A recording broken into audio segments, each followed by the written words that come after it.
Hello and welcome back to Off the Post. In today's episode, I'll be discussing how Brentford continue to shock in the Premier League. But before that, as always, please like, comment, and subscribe. It's very much appreciated, and it goes a long way with me build a small community on my channel. We've recently just hit 292 subscribers. We're only 8 away from getting our big target 300. Let's go and smash it, shall we? But I just want to say a massive thank you for the recent support on our most recent episodes, all the likes and the comments on social media as well. Definitely to go unnoticed, and yeah, let's get straight into the episode, shall we? Brentford beat Newcastle 3-2 at the weekend, and one absolute amazing result for their hopes to potentially finish in a European spot at the end of the season.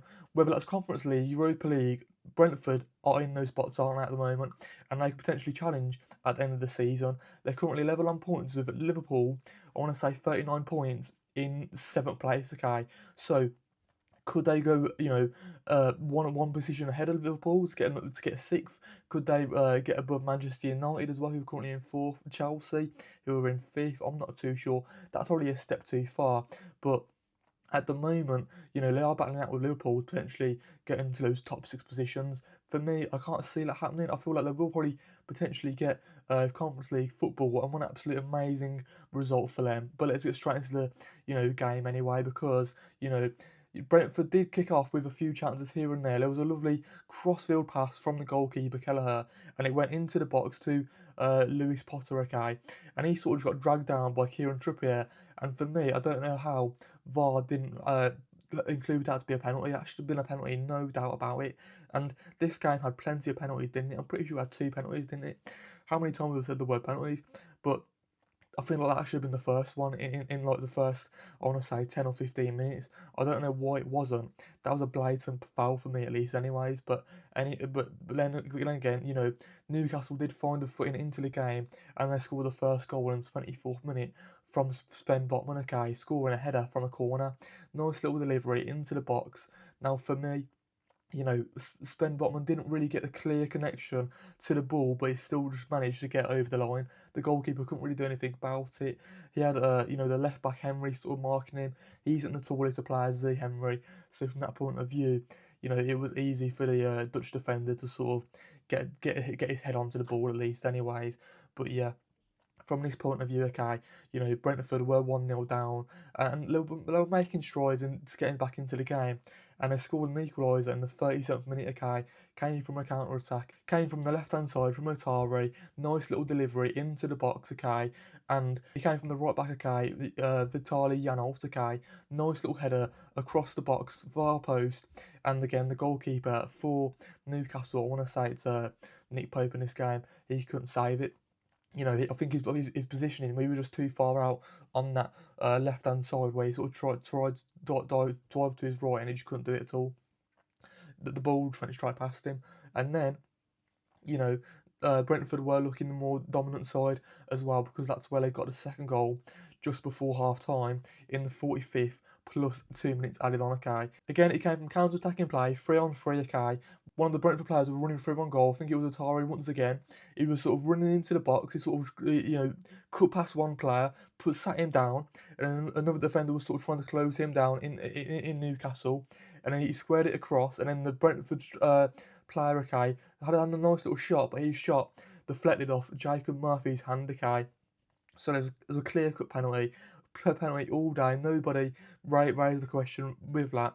And then it was Igor Thiago who finished it for Brentford, okay, making it 2-1 for them just before half time, scoring his 18th goal of the season.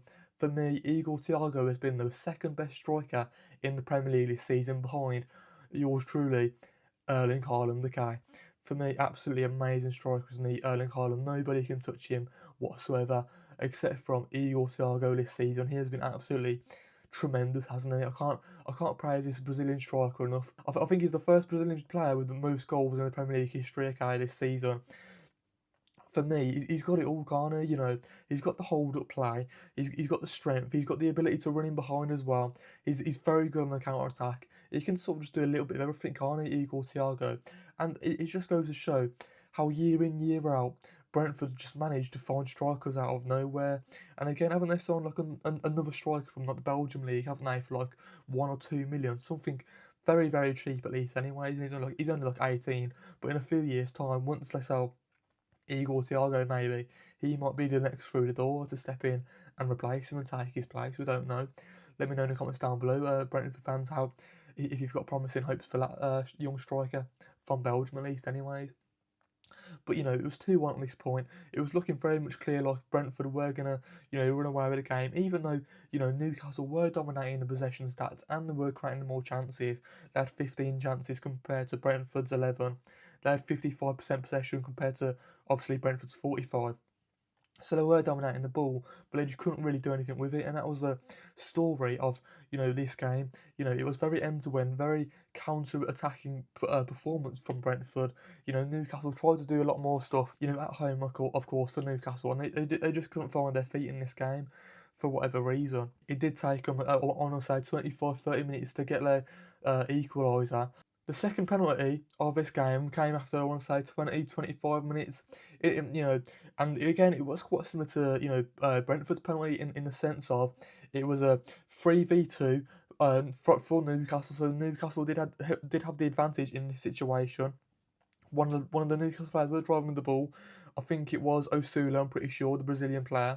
And then he passed it out wide. He sort of runs into the box on the left-hand side, and he just squares it across to Bruno Guimaraes, and one of the Brentford players, one of the Brentford defenders, just clips his back foot, okay, and it's just a clear penalty again, isn't it? And then the Brazilian midfielder, Bruno Guimaraes, scores for Newcastle, and for me, absolutely amazing because he scores an equaliser, and the Brazilian midfielder is definitely so essential for that Newcastle side. I think he's got a win percentage of like 51% when he's playing for Newcastle, compared to when he loses, and it just goes to show how vital and essential he is to that Newcastle team, because when he's not playing, when he's not starting for Newcastle, he's just a massive miss, isn't he, Bruno Guimaraes? For me, he's been one of the stand-up players in the Premier League this season. He's got to be top 10 players of the season, hasn't he? Probably on a lower scale, like I want to say like 7th or 8th or even maybe 9th, but still to be top 10 players in the Premier League is nothing to be, it's definitely something to be shouted about, isn't it? Because it's absolutely an amazing achievement for me, anyways. But 2-2 at this point, it could have gone either way, couldn't it? And for me, both teams were having chances in this game, and again, it was a hard one to call. Brentford did get the edge in 95th minute. Okay, nice little counter attack again, once again, and the ball sort of landed to one of the midfielders in an attacking area. There was open space. He sort of just lays it off. Nice little chip over to, sort of just lays it off to Atari on that left hand side. He runs through to goal, okay. He's in the box now, and he just has a first time touch, first time shot, and it goes straight past Nick Pope, okay. It does take a nice little deflection on the way into the back of the net, of course, but still, Atari was fantastic in this game, getting a goal, getting an assist. He sort of just ran the show, didn't he, for Brentford? When they was missing Kevin Schade, because obviously got a red card from last game at least anyways, they needed somebody to step up, and Atari definitely did it in this game. Oh, I'm sort of shocked about him this season, because he's a player I didn't really know much about, and he's sort of come in scoring goals against quite a few sides, hasn't he? He's got quite a few goals compared to last season, and he has done pretty good stuff. Don't get me wrong, he was half decent last season, but I feel like he's gone up another level, and he's a good player to sort of bring off the bench. And Brentford do have two good strikers, don't they? In Igor Thiago, in Otari, and yeah, they just do have a good side, haven't they? Was Damsgaard even playing this game? I'm not even too sure. I don't think it was. I think it was Jensen in the midfield that played the ball over top to Otari on that left hand side. Yeah, and absolutely fantastic stuff from the whole Brentford side. Yes, it could have gone either way. Yes, it was end-to-end action stuff, and there was so much on the line for Brentford, wasn't it? Because they got a fantastic win against Aston Villa last weekend, didn't they? And they want to keep up that momentum and getting back-to-back points against two teams that are challenging for the top six in Aston Villa, in Newcastle in recent seasons. You've got to think to yourself, that's an absolute amazing big win, getting 6 points against two teams that are challenging for those European places. Absolutely fantastic, and had some chances. Newcastle did have some good chances in this game. Like there was one in the first half, right, where Lewis Hall sort of did a drive and run into the box, squares it across to, two of the three of Newcastle players. It ended up to Wizza, but he just couldn't get the right connection on the ball. And if he did, okay, he would have definitely scored because but he was slightly open in the box. There was one he sort of just did run into the Brentford defender in the last second, so he sort of did do a nice little block in there to sort of parry it away from Wizards, get like a good connection on it. But he was like right in the middle of the box. I think he would have scored. So it was really unfortunate for Wissa because he could have scored against his old team, couldn't he? But he just couldn't do anything in this game. He was slightly quiet. But yeah, to end the video with some questions, okay. How has Brentford shot the Premier League this season? Are you surprised with Keith Andrews? Are you surprised with Brentford? Can they finish in a Europa Conference League position? Can they battle it out with Liverpool to finish in the top six? How would you feel about some of their players? Igor Thiago. How would you feel about Utari? How would you feel about you know Lewis Potter in this game? Did he sort of come in and replace Kevin Schuyler? Did he do a good enough job? How do you where do you feel like they'll finish in the end of the season? What does this mean for Newcastle and their season? Have they just been really disappointing? And it's another loss for Eddie Howe. Um, could they have got something out of this game? Should they have got something out of this game? And yeah, before that, as always, please like, comment, and subscribe. It's very much appreciated, and it goes along with helping me build a small community on my channel. We've recently just hit 292 subscribers. Let's go and hit our target 300. I'll be absolutely over the moon. I'll be buzzing, and yeah. I just want to say a massive thank you for the recent support on our most recent episodes. It very much is appreciated, and I really do hope you have a good rest of your day. I'll see you guys in the next one. Peace out.